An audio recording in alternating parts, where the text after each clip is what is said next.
Hey everyone, Griffinlobster. Welcome back. It's been a little while. I do have an excuse. My apologies, first and foremost, but I do have an excuse for my brief absence. I had a lot of life stuff going on. I had a wedding I had to go to over a weekend that required 13 hours of driving, and that was a lot. And then immediately afterwards, I got sick, and I'm still sort of recovering. So if my voice sounds a little off, or if I come off as a little phlegmier than usual, then I guess you would know why. Anyway, enough with that. Let's just kind of get into the reason you're here. You don't want to hear excuses. You want to hear games, 10 of them to be precise, and numbers 20 through 11 to be very precise. This list is interesting, and so this list of 10 is interesting insofar as it contains 3 games that have jumped several spots up on the list from the last time in 2008. Just because, I think I've sort of, my understanding of those games and my understanding of my own memories has sort of congealed into my true opinion. I feel like this is more accurate of how I feel about these 3 games in particular. Also, this list of 10 has 7 Nintendo games on it, so if you have already thought of this list as being too Nintendo heavy, well, it's just, this list of 10 ain't for you, so sorry about that, preemptively. Let's jump right in. Number 20 is not a Nintendo game. Number 20 is The Elder Scrolls V Skyrim. In terms of the Bethesda formula, just an open world where maybe there's a brief introduction to the mechanics of the game, to the world of the game, and then you just go, you explore, you can go in any direction, you can choose to follow the main path or not. I think this is, so far, the ultimate representation of that idea. And it does so using some of the tools that Bethesda has used to great effect over several games in the past couple of years. And that's a world that feels lived in, that feels like it has its own history, its own stories, both large and small, for you to uncover at your own pace, as well as the game giving you many options right off the bat in terms of what kind of character you want to make, what kind of adventure you want to have. The level that you can roleplay is 100% up to you. I think that level of freedom is what makes this game so engaging, at least on the initial level. Because with the past games, they're a little bit more strict in terms of character design. You have to sort of commit right off the bat what skills you want to play. Whereas this game, here are all your skills, and you only have 3 attributes: health, magic, stamina. You upgrade 1 every level. You get 1 perk every level that you can spend depending on what kind of skills you have, and you just go. Maybe you decide halfway through that you don't want to play a magic character. You kind of want to do a magic spell sword type character. Mix melee combat with your spells. Maybe you want to go sneaky. You decide halfway through. Maybe you want to give bows a try. It's all there, all ready for you, and that's what gets you in initially. But I think what keeps you there is that game world, that sense of progression. Even bit by bit, you find a new settlement and you explore there. Maybe there's a quest there, or just a small miscellaneous task you can do. Maybe that takes you to another settlement. Maybe that takes you to a cave or a mountain or a ruin, and you find 5, 6, 7, 10 different things to do on the way there. And pretty soon you just have this gigantic, sprawling checklist of things to do that just spreads you across the world. And you're constantly finding new things to do, new ways to engage with the world. It's just a formula that works. It works for me. It's worked for countless others as well. It's addictive as all get out. You will find yourself wasting away in front of this game if you aren't careful. And for that reason, it belongs here 100%. I think it's still sort of the golden standard for open world games, and that might be controversial for some people. I think admittedly, I haven't played all of the open world games out there. One serious omission would be Witcher 3, which I haven't got around to playing yet. So if you're hoping that it would show up on this list, sorry, it won't. But for me, this is sort of the game that is the high bar. I mean, obviously you can cut apart its numerous bugs and all that kind of crap, or it's sort of the fact that it's been using the same game engine for decades, like what seems like decades now. Whatever. All that falls away when you you just fall in and get absorbed, it just becomes a world for you to explore. It stops being a game. It becomes like a second life, which is dangerous, honestly. So there you go. I've talked about it too much. Skyrim. Everyone's played it, or at least has heard of it. It's on every system out there, so if you haven't played it, please go lose yourself. Have a great time. Coming in at number 19 is Super Mario 64. Now, this is a game that admittedly has, in many ways, has been usurped by future Mario games, future 3D platformer Mario games. Probably I would be happier right now going to play more Super Mario Odyssey as opposed to going to play Super Mario 64. But this is the game that made 3D platforming seem even possible. It made camera controls a thing. It sort of established the trend for 3D platformers for the rest of time, almost. And admittedly, it feels dated in a lot of ways, not least of all graphically. But it just set a precedent that I can't help but respect. People are still playing this game today. It has so many stinking ROM hacks for it that you could essentially play some version of a skeleton of Super Mario 64 for the rest of your life almost. And honestly, I could still go back and play Super Mario 64. I think it's one of those rare N64 games, not a rare N64 game, to be clear. One of those rare N64 games that has this sort of timeless feel to it. I think it has to do with the levels, these sort of sandbox-style levels. Admittedly, they're pretty small nowadays to call sandbox. Maybe more of just a sandcastle type level, where you can just you go and explore. Each level has different themes to it, and you're just collecting stars, right? And the fact that you can jump in and out of levels quickly and find another level quickly and approach the levels in whatever order you want.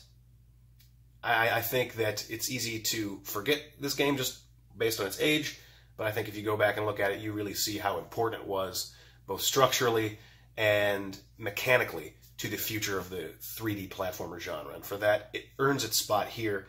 This might be a little high. I might be disagreeing with myself even now, but here it sits anyway, Super Mario 64, a timeless classic, in my opinion.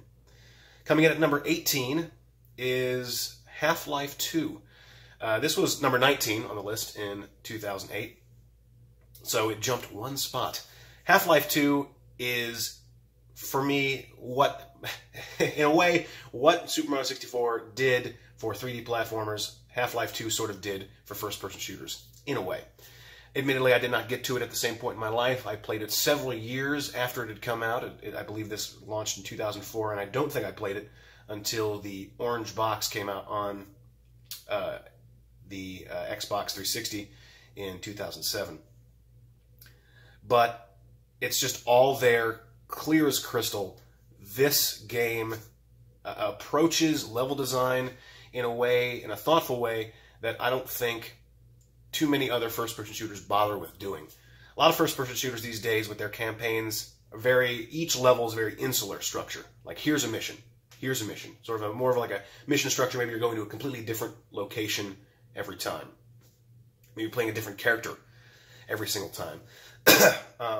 Whereas this one feels more like one large world, one sort of sprawling, cohesive, broken version of Earth that you're playing through.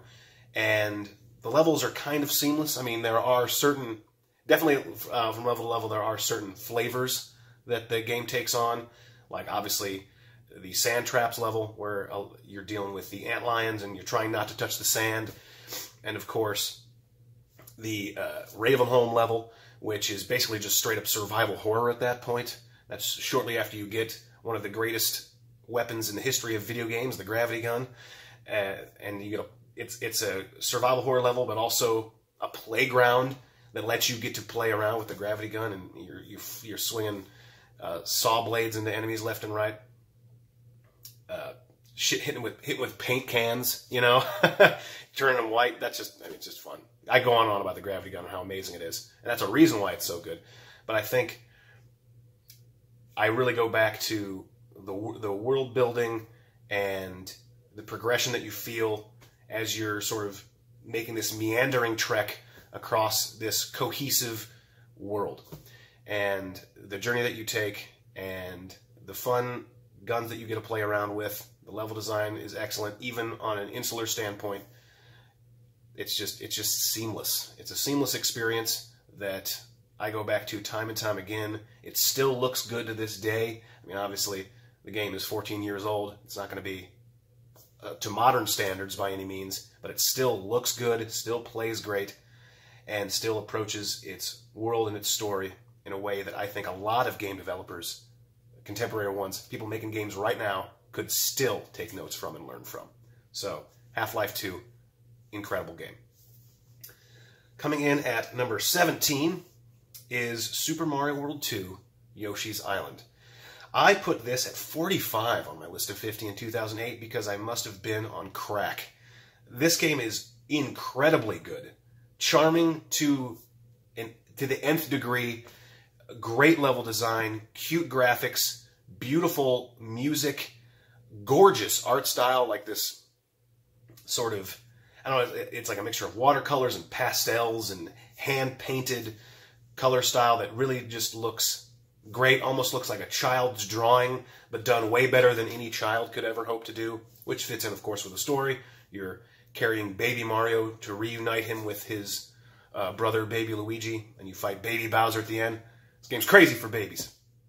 I don't know why I put it so low, because this game for me, I remember vividly, it was like around my birthday or around Christmas or something, my grandparents were visiting, we went to the Toys R Us, I got to pick out one thing for them to get me for my birthday or Christmas or whatever, and I chose this game.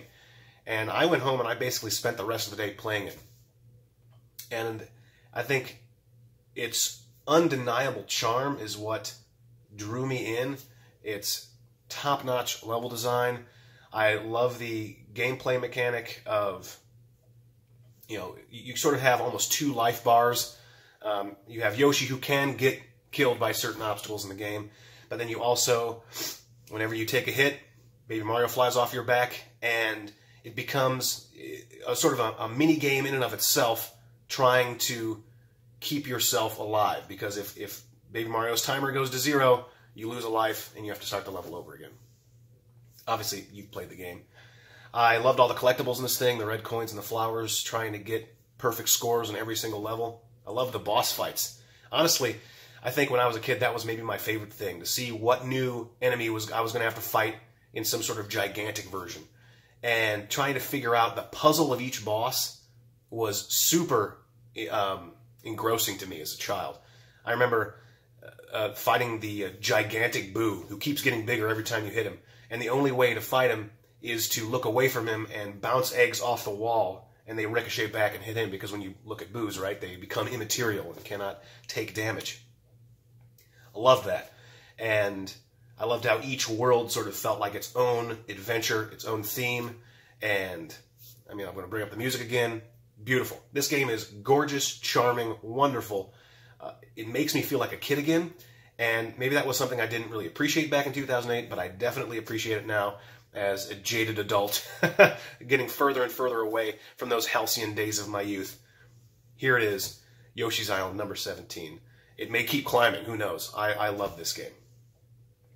All right, coming in at number 16 is what is unquestionably the most heinous cut that I made from my list in 2008. I cannot believe I did not put this on my top 50, because here it sits at number 16. I must have been lying to myself. I must have been telling myself I had too many entries from this series on my list as it was. I don't know if I got too hung up on the time management aspect of it, but The Legend of Zelda Majora's Mask is one of my favorite games ever. And here it sits at number 16, an honest spot, an honest choice. I love it that much.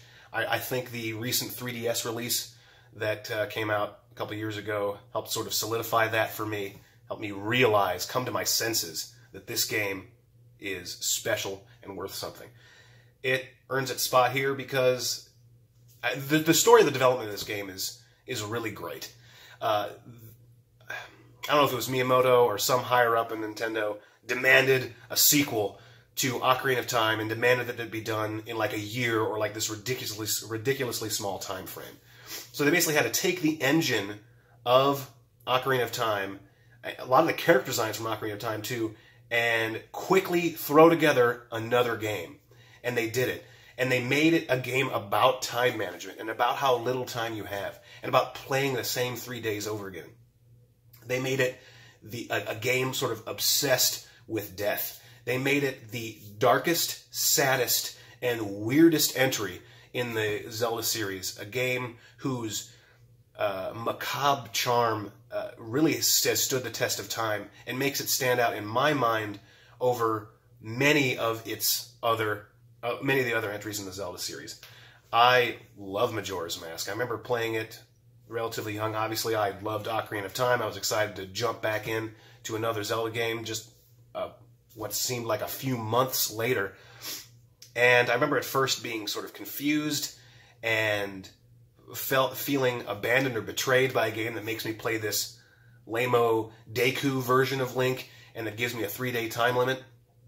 And I was so confused by the game structure, and I wasn't necessarily engaged immediately. But something kept bringing me back. I felt like, you know, I got another chance. I start my 3 days over again. Let's see if we can get just a little bit further. All right, maybe that didn't go so well, but I got another chance. And the sad commentary on the briefness of existence and trying to chase something that you can't quite grasp and having not enough time to do it, it's sort of heartbreaking and relatable and, man, deeply affecting in a way that I think as an adult I appreciate now even more than I did as a kid. And this is another game that I think that's going to keep climbing almost for the opposite reason of Yoshi's Island. This is a game that feels good to play as an adult. And it's a game that has a lot of sort of dark and relatable things to say. So, yeah, Majora's Mask. Excellent. And, wow, what an idiot I was in 2008. Coming in at number 15 is Paper Mario. This was 47 on my list in 2008. This is the second of the 3 games that has made a serious climb for this list in the 10 intervening years between the lists. Paper Mario is just phenomenally fun. I think I misunderstood my appreciation for it back in 2008, but it was really my first Mario RPG, and it was really one of the first. It was one of the first turn-based games that drew me in with its simplicity. I mean, when I think of a lot of Japanese RPGs, you're thinking of a lot of moving parts. You know, you constantly have to balance your party and play the game a certain way. Maybe you have to learn a certain move or get to a certain level. You have to grind it out a little bit occasionally, and that can be a little exhausting. And it's one of the reasons that I think Japanese RPGs are maybe hard for me to get into these days. But Paper Mario just feels like comfort food. You play the game's full of recognizable Mario characters, but like with a twist. Your very first party member is a Goomba. You know, this is the first enemy that Mario has ever encountered in a Mario platformer game. You know, Super Mario Brothers 1, the first enemy you see is a Goomba. And to turn that relationship with Goombas on your head, and now he's your first partner, and you're battling other Goombas with your friend Goomba. You're like, this game is interesting. I want to see more. I want to see what it has to offer. And as you build your party, as you explore more of the world, get to meet more characters. There's sort of an interesting spin on recognizable Mario villains and other characters. It takes on a charm and a unique flavor that I really wish Nintendo would return to with the Paper Mario series. This is another game that when I go back to and play, it just sort of makes me sad that Nintendo has sort of forsaken this game design approach. But simple, charming, beautiful. I'm going to be hitting on a lot of this with sort of these Nintendo games that I feel nostalgic passion for, because that's really where they hit me. And I think that's why I continue to respect this game and go back to this game and continue to go back and play this game all these years later. Paper Mario is such a beautiful little fun experience. I love it. Coming in at number 14 is Metroid Prime. Hey, Samus. I know that's not like a Metroid Prime image, but whatever. Still works. Shut up. Metroid Prime was number 37 on my list in 2008. This is another serious climb. Metroid Prime is my favorite GameCube game. I've sort of come to realize this over the past couple of years. And I wonder if it has something to do...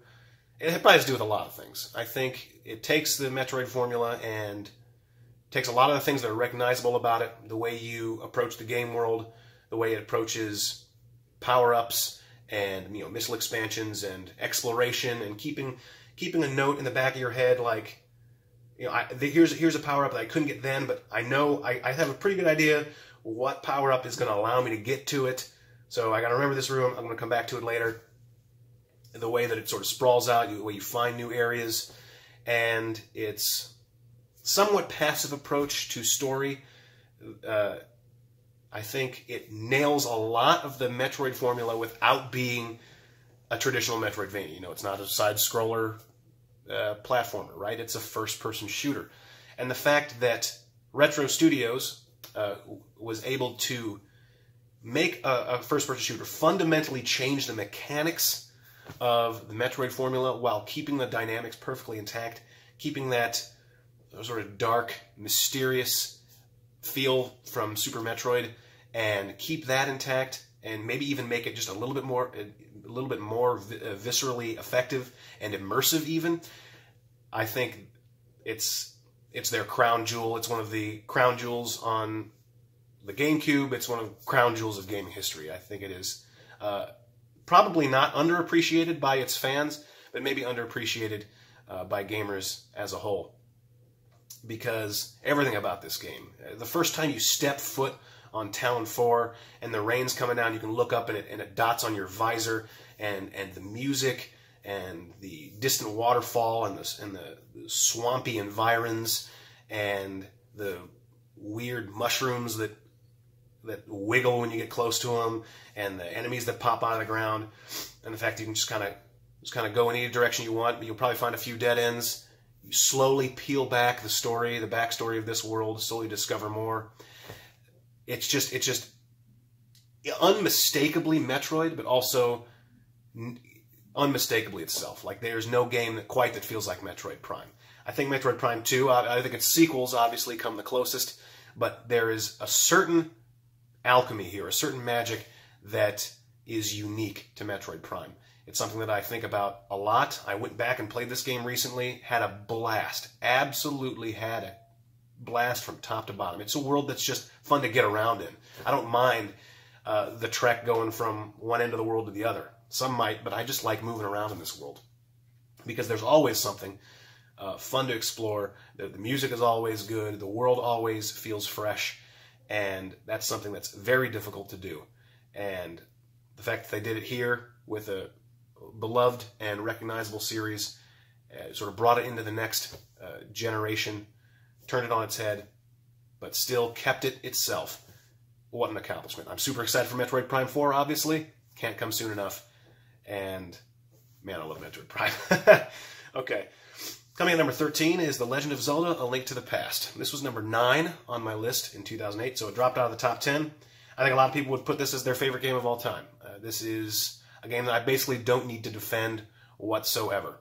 It's the game that took the ideas on display in the original Legend of Zelda for NES and made it a game that's still fun to go back and play with beautiful visuals, great dungeon design, great boss fights, fun weapons and items to use, a world that's sprawling.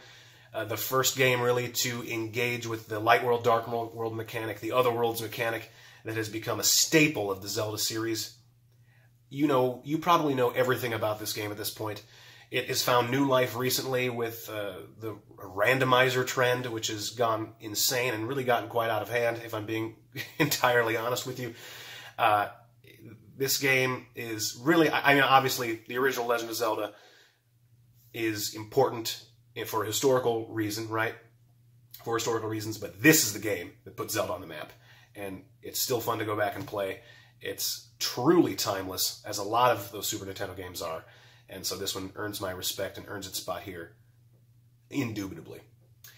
All right, coming in at number 12 is Uncharted 2 Among Thieves. This is probably crazily higher than anyone else would put this game, but there's something about the globe-trotting Indiana Jones-style adventure that's just a form of wish fulfillment for me. I've always loved the Indiana Jones movies, and so to be able to take an adventure like that and to populate its world with, you know, dastardly villains and fun side characters and a likable, charismatic protagonist that I get to play as for several hours, it's just candy. I love the Uncharted games, and for me, Uncharted 2 sort of took the formula from Uncharted 1, a lot of borrowing of game mechanics and a lot of borrowing of world feel, and they just honed it to a mirror sheen and knocked it out of the park.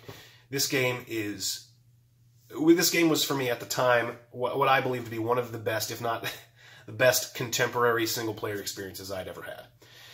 That's how much I enjoyed this game. Its approach to narrative, its approach to level design is impeccable. It's basically flawless. I love the set-piece moments in this thing. The train crash sequence is incredible. The very first thing you do is climb up a train car that has completely dangled vertically off the edge of a mountain. You are on the edge of your seat from word one, and it's a thrill ride that really doesn't let up for much of the experience. There's a part where you're on a convoy of cars and you're jumping from car to car. It's insane. There's a brief sequence where you're in a building as it collapses, and it feels so real, and there's so much attention to detail here, and so much desire to make this believable that you're actually experiencing these crazy hijinks. The death-defying you do in this game feels more visceral and real than it did in like any other game previous and in many games since. And it's really, for me, the one game in the Uncharted series that I could probably go back and play forever and ever. I like Uncharted 4 a lot. Obviously, it was on the list earlier. I like Uncharted 3 a lot. The first Uncharted game, you know, it was still trying to figure itself out. Still a good game. Not, like, excellent. Not, like, God tier like this. And 12, admittedly, is pretty high for this game. But it's a game that I am indebted to because it showed me the Uncharted game, put me in the shoes of Nathan Drake for the first time, and I'll never forget it, ever. So, Uncharted 2 Among Thieves. What a great game. And finally, rounding out today's list of 10 is the third Zelda game on the list today, and that is The Legend of Zelda Breath of the Wild. Okay, so I have a feeling that some people are going to cry recency bias to me on this one, and you may have a point. To put a game... Oop, I've been talking for way too long, apparently. There it is again. That's my timer. Admittedly, to put a game so recent this high on the list could be seen as a little goofy. But the fact that that Breath of the Wild sort of redefines what an open world experience is in terms of its approach to how it engages with the player. We started this game with Skyrim. And Skyrim, while I still think is sort of like the open world roadmap for a lot of games, in terms of here's a big game world, here's a checklist of things to do, here's a map with a bunch of points of interest on it. The Legend of Zelda Breath of the Wild gives you mostly an empty map from the very beginning. I mean, after you get off the Great Plateau in the center, the game just kind of lets you go. There's like one dot on your map, which is the main quest. And you can choose to go there. You can choose to just go in any direction you want. Find a city. You know, who knows? Who knows where it'll take you? The game doesn't ask you to do anything, really. And all of the adventures and quests, and most of the quests really that you find are stuff that you just sort of stumble into on your own. And it isn't a checklist game. It isn't a game that gives you a to-do list. It's a game that gives you a world and lets you play around in it. And it's just as simple as that. And I think it's a design by subtraction type thing. It doesn't ask you to do a lot. It just wants you to do a lot. It just gives you a lot to do. And you can tackle things in any order. You can encounter things and have small little stories that are unique to your playthrough. And I think that's one of the reasons that Breath of the Wild was so universally engaging as an open world game for so many people, myself included. And I think there's the bone structure of Zelda way down there, down at the plinth of its design, is still there. I mean, there's still a couple dungeons in the game. Obviously, the shrines make up a lot of that, sort of like these one or two or three room puzzle box type micro dungeons, and there's like well over 100 of these things. And the way that it sort of deconstructs the Zelda formula is exhilarating. The fact that you get like all of the items you need to, all of your tools, like your bombs and whatnot, you get all of the tools you need to play with the game world and to play with the puzzles in the world. You get all of those like at the very beginning, in the very first area, within the first couple of hours of play. It's such a brave design choice, but it's so integral to what makes Breath of the Wild feel unique. Because by giving you all you need right at the beginning, you can do anything you want right at the beginning. You can go straight to Ganon if you feel so inclined. And that is incredibly brave. To do that for Nintendo to do that with its flagship series, I mean, one of its flagship series, to do that, to take that kind of a chance is risky, and the kind of design decisions that I want to see Nintendo make more often. Because, you know, worst case scenario, you try something crazy, people say you're nuts, and they forget about it relatively soon. Best case scenario is this, is Breath of the Wild. You try something new, and you engage people on a level and make them pay attention to the Zelda series in a way that you haven't done for several years. And it's special, and it's deep, and it's beautiful, and it was hands down my favorite game my favorite game last year. And admittedly, this is pretty high for it now, considering it just came out. But I have to believe in myself here that it's gonna stay great in my mind for several years. I put in countless hours into this thing, and I have friends who put in even more. It is an experience unlike any other in the Zelda series. And even if it doesn't click with you, if you don't like the dungeons, if you don't like its sort of looser approach to progression and its own game world, that's fine. It may not click with you, but you must at least respect Nintendo for trying to shake up the formula. And that's really all I have to say about that. So there you have it, numbers 20 through 11, which means next time, part 10, we are doing it. We're doing the top 10. This is like over a half-hour video. The top 10 video is going to last 3 days, probably. I don't know when I'm going to get around to filming it. I don't know when I'm going to get around to posting this one, hopefully this morning, because it's been a while. But I'll see you next time for the final installment of my top 100 games of all time. When we dive into the top 10, I can't wait to share them with you, and I hope you can't wait to hear them. So thanks for watching, and I'll see you next time.